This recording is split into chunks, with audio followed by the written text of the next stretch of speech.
You will hear a conversation about a language course. First, you have some time to look at questions 1 to 5.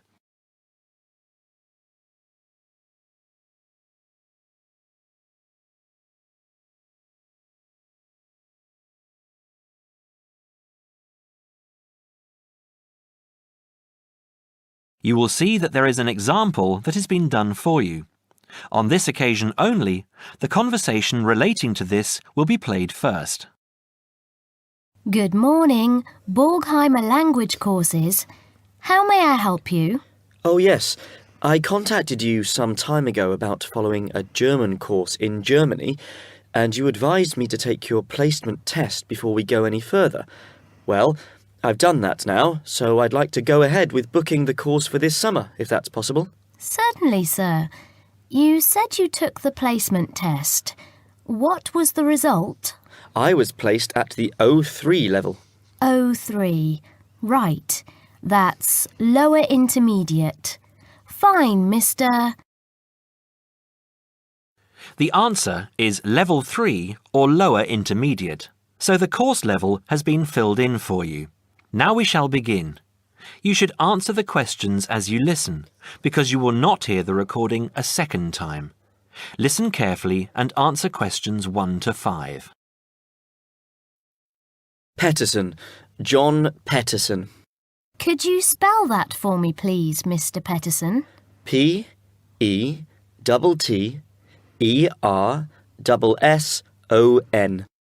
That's a double T and a double S.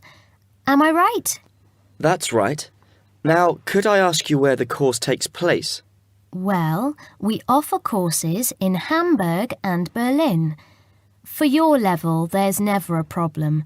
There are always plenty of people for the intermediate classes. Oh dear. Does that mean that there might be a lot of students in my class? I wouldn't be very happy about that. No, don't worry, Mr. Petterson. The maximum class size is 12, but I've never known there to be more than 9 or 10 in a class. It could even be 5 or 6. Good. Actually, I'd prefer to study in Berlin. And how long is the course? 3 weeks, 5 hours a day. 2 hours only on Saturday. Sundays free. I see. And what about accommodation? There you have a choice, Mr. Petterson. You can either stay with a German family who are used to having such guests, or you can stay on the university campus, or we can book you into a nearby bed and breakfast. Is there a big difference in price? Not really. Staying with the family works out the cheapest, and the bed and breakfast is a bit more money. Staying on the university campus comes somewhere between the two price-wise, but Berlin is not too expensive anyway. Which do you recommend? Well, if you want to practice your German and be part of a German family, I would recommend staying with a family. Our families are all hand-picked, and we've never had any sort of complaint. Yes, I'll probably do that then. What are the dates of the course? The first summer course starts on the 1st of June in Hamburg and a week later in Berlin, which is what would concern you as you have chosen the Berlin course. That's the 8th of June. The next course would begin on the 2nd of July and then... The 2nd of July course would be perfect for me. Can you put me down for it now? Certainly, Mr. Petterson. Can I have your address, please? 26 Mayfield Drive, Orpington, Kent. I'm afraid I can't remember the postal code. Don't worry, Mr. Petterson. I'll check on it. Before you hear the rest of the conversation, you have some time to look at questions 6 to 10.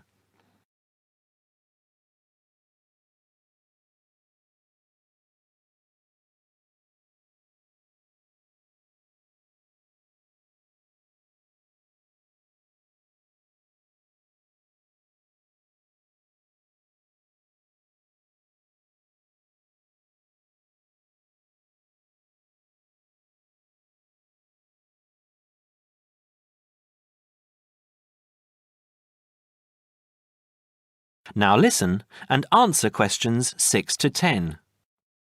There are a couple of other things I'd like to ask. Certainly.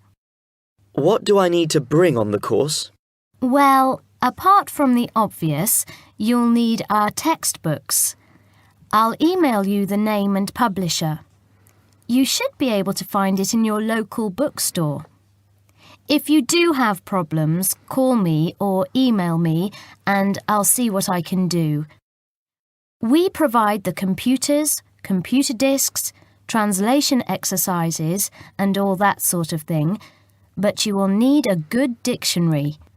We recommend Langenscheidt, which is more than adequate for your level. You don't have to go and spend a lot of money on an expensive dictionary. Not yet, anyway. Maybe you will when your German reaches a very high standard. That would be very nice. Now, finally, what about the cost of the course? And how do I pay? Would you like to pay that in pounds or in euros? Euros would be fine. In that case, it's 550 euros. You can pay by credit card if you like. Oh dear, I'm afraid I haven't got a credit card. How else can I pay? That's not a problem, Mr. Pettison. You can pay by bank transfer. Fine. By the way, I forgot to mention I am a full-time student. Have you got a student card? Oh, yes. Then that does make a difference, you'll be pleased to hear. You are entitled to 35% off the full price. And if you can persuade a few people to join you, it would work out even cheaper. How do you mean exactly? Well, for every 5 people you find, 1 goes free. In other words, if there are 6 of you, you get 1 free course. Of course, in reality, you would divide up the savings amongst you, presumably. Right. Well, I'll see what I can do. Thank you. Not at all, Mr. Pettison, and I'm sure you'll enjoy the course. There are, of course, sightseeing possibilities. Would you like me to send you our brochure describing them? Yes, thank you. I'd appreciate that. Anyway, thanks for your help. If I want to call back, who do I ask for? Susanna. I'm here most of the time.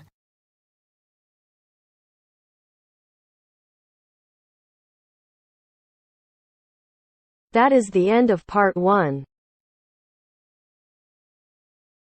You now have half a minute to check your answers.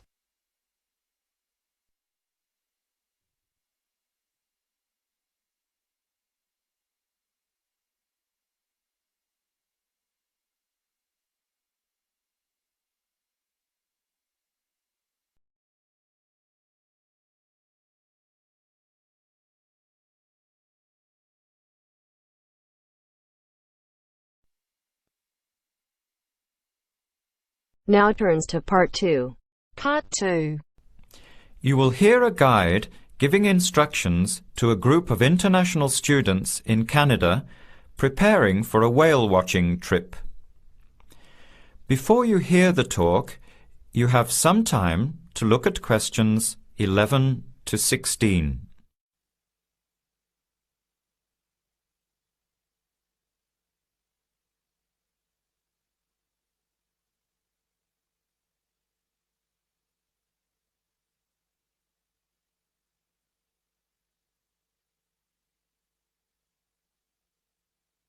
Now listen carefully to the first part of the talk and answer questions 11 to 16.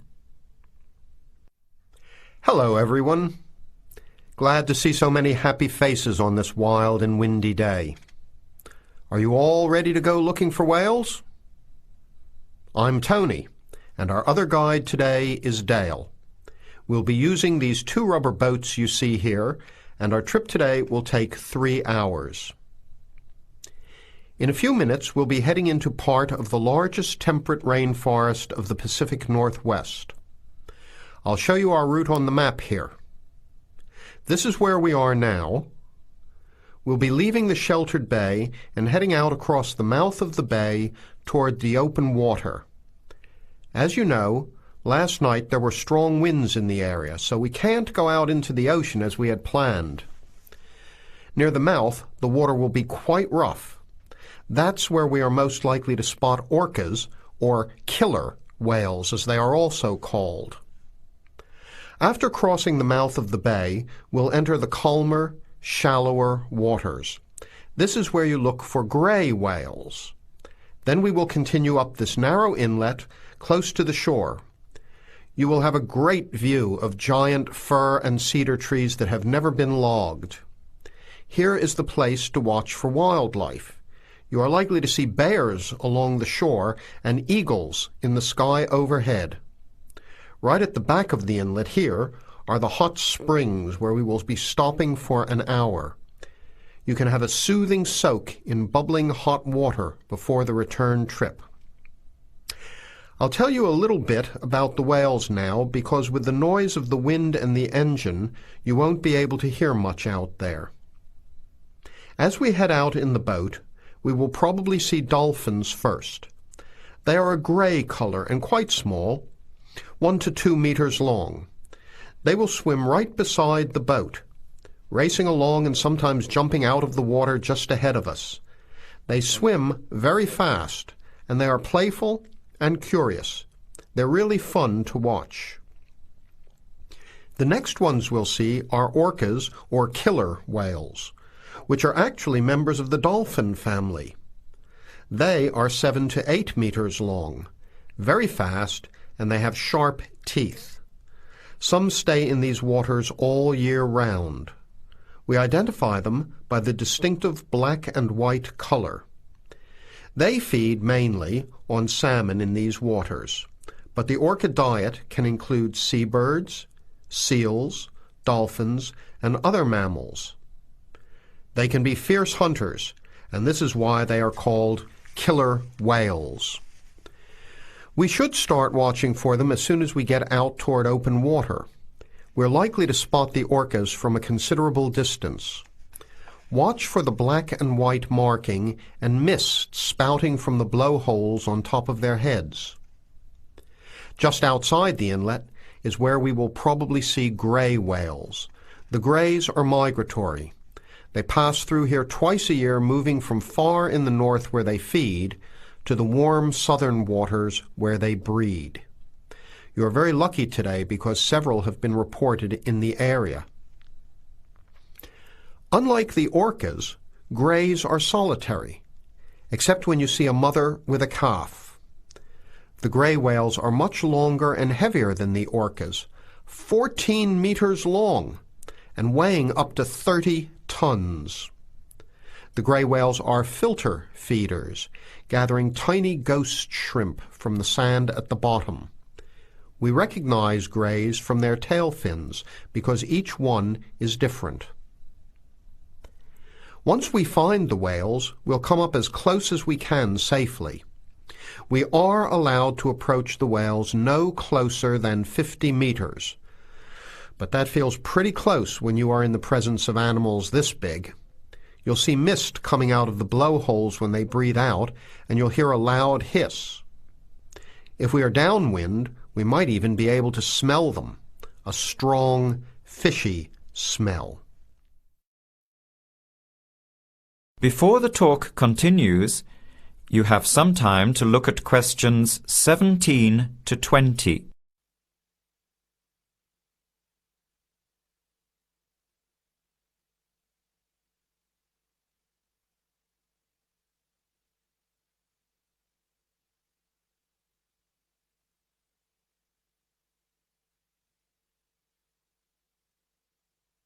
Now, as the talk continues, answer questions 17 to 20. Now, for just a few words of caution. It will be quite bouncy out there, especially in the front of the boat. If you want a smoother ride, stay in the middle of the boat, close to the engine. Hold on to the ropes and keep an eye on any big waves. Be alert so you don't get thrown out of the boat. In case of an emergency, you are all wearing survival suits. They'll keep you warm and dry in or out of the water. They are bright orange for visibility. The water temperature is around 8 degrees. Without these suits, you would only last a few minutes in this cold water. With these suits, your survival time is increased dramatically.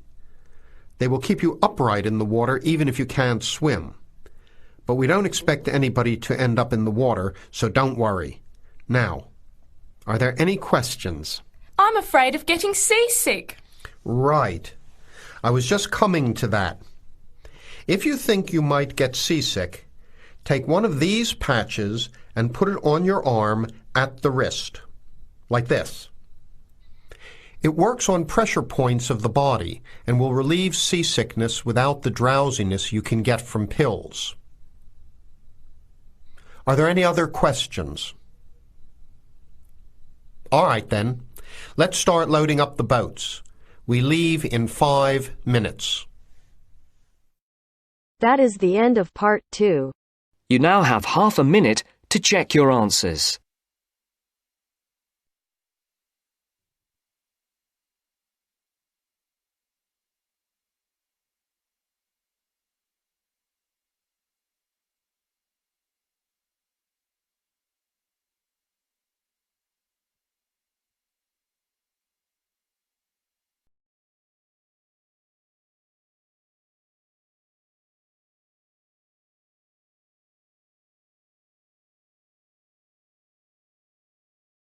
Now turns to part 3. Part 3. You will hear two friends discussing what to study at Mitchford University. First, you have some time to look at questions 21 to 27.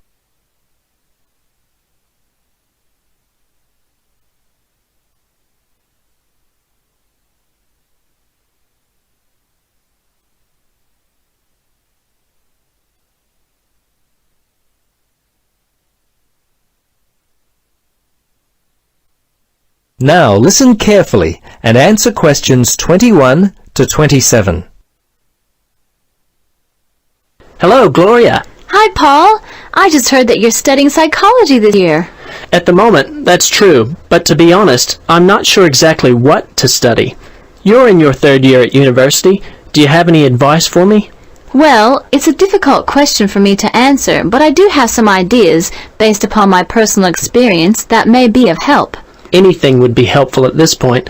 I'm feeling a little worried about what I should do. Well, there are a few things that I would recommend. Firstly, ask yourself, what do you really enjoy studying? For example, maths, English, science?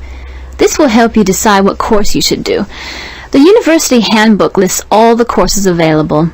You should take some time to look at it. A couple of my friends spoke with recent graduates of courses which took up a lot of time. Another thing which took a lot of time was an interview at the Dean of Academic Affairs office. They're always so busy there. Unless you've got a lot of time, I wouldn't bother with either of those ideas. Okay. Gloria, I understand there are some excellent publications that I can look at which will help answer my questions. But the trouble is, I'm having a real hard time locating them. Do you know where I might be able to go? Yes, I encountered this very same problem when I was deciding on what to study. I managed to locate a few excellent books that really helped me to decide what was best for me. Now, some of the details will be a little inaccurate. That's no problem. If you could just remember the titles, I'll be able to look them up at the university library. Now, let me just get my pen. Okay, ready? All right. The first book I found was What Should I Do? It was written by Paul Smith, and I believe it was published in 2000 by Smith Brothers. I think this was the best book I read, although Judy Newton's Choosing University Courses was also an excellent help for me. Can you remember what year that one was published? Let me see. Most of the books I read were published around the same year, 2000, I think. I can't remember who published it. I think it was Printers Limited. You'll have to check that one out yourself. No problem. This is just what I've been looking for. Anything else you could recommend? Yes, there was one other book which I remember because my cousin works for the publishers Brown and Tate. He started there in 2002. Anyway, the book's called Surviving University and was written by Julie White. It's an excellent book, which came out in 2004. I certainly recommend it. Before you hear the rest of the conversation, you have some time to look at questions 28 to 30.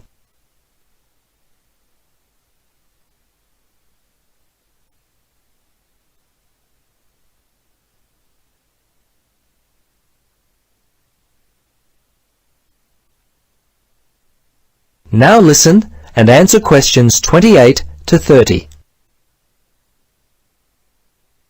Gloria, this discussion has been so helpful.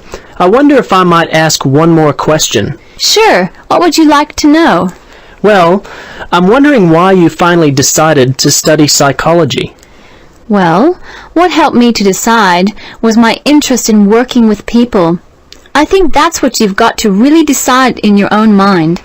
Do people give you energy or do they drain you of energy? I asked my friends what they thought of my idea, and most of them thought it was a good choice.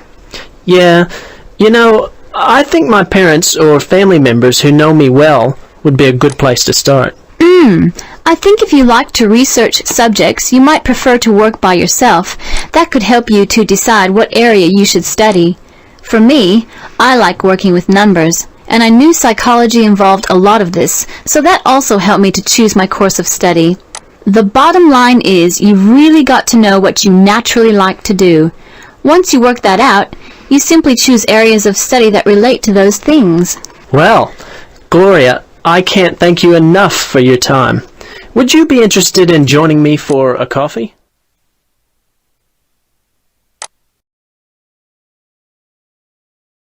That is the end of part 3. You now have half a minute to check your answers.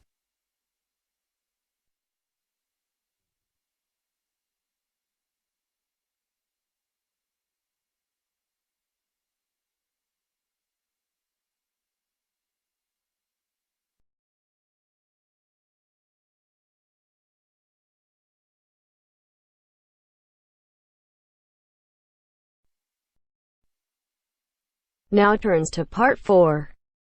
Part 4. I'd like to go over some simple security measures today. First, you have some time to look at questions 31 to 40.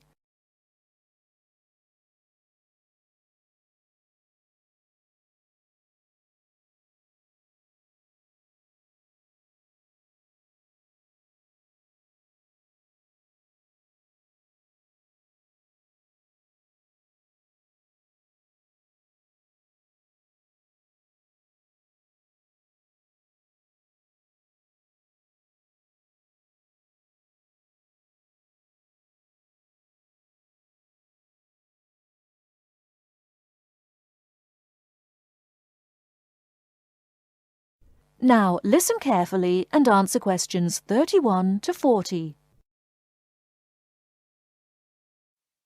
Hello everyone. I'd like to go over some simple security measures today. As you all know, there have been a few small incidents with students' possessions being lost or stolen, and as the student representative for Middlesex Hall of Residence, I'd like to remind everyone of a few simple things we can do to make our accommodation safer for everyone, and to remind everyone of the security measures already in place. First of all, I'd like to go over what security measures are already in or around the halls of residence. As you turn off the road into Middlesex Hall, there is a security barrier for people arriving by car. Students, or anyone else for that matter, have to report to security through the speaker before they can even enter the car park. Once they're in the car park, we have CCTV, that's closed-circuit television, linked directly to the security office, so that anyone coming into the front entrance via the car park can be seen by the person on duty. We also have cameras around the Hall of Residence. The film from the CCTV is kept by security in case there is a problem and we need to send the film to the police to help identify the person. So, barriers and CCTV. In addition to these, there is security lighting in the car park and around the Hall of Residence, which is on from night to morning. These security measures are there to help, but the really important thing is the front entrance. At the front entrance is a keypad lock. Now, as you all know, to open this you need your student card and the 4-digit security code. As you also know, you should not give this code to anyone you do not know, and you should never let anyone into the Hall of Residence. Remember that for all the security measures we take, if you let someone into the hall, then anything we do to keep students' possessions safe will not help. After the front door, we have the reception desk. Now, this is manned 24 hours a day, but the security guard has a lot to do and may not be there all the time. If you need to call security, go to the nearest phone or call on your mobile. The number is 9666, and they will be with you as soon as they can. The next thing I want to mention are your own personal security measures. By this I mean the locks on your room door and window, your personal alarm and the university bus. All student rooms have a swipe lock that we open with our student cards. Do not leave your room door unlocked if you're going out for a long period of time, and do not leave your card in a place where someone can pick it up and enter your room. This is, of course, common sense, but people still leave their rooms unlocked and still leave their cards around. The next thing is your room window. Everyone has a key for their window, and everyone should try to keep their windows locked when they are out of the building. However, the security guard has told me that he often finds windows open, and even worse, he finds windows open on the ground floor. Please don't do this. It's an invitation to a burglar to enter the hall and take people's things. Finally, 2 more items: personal alarms and the university bus.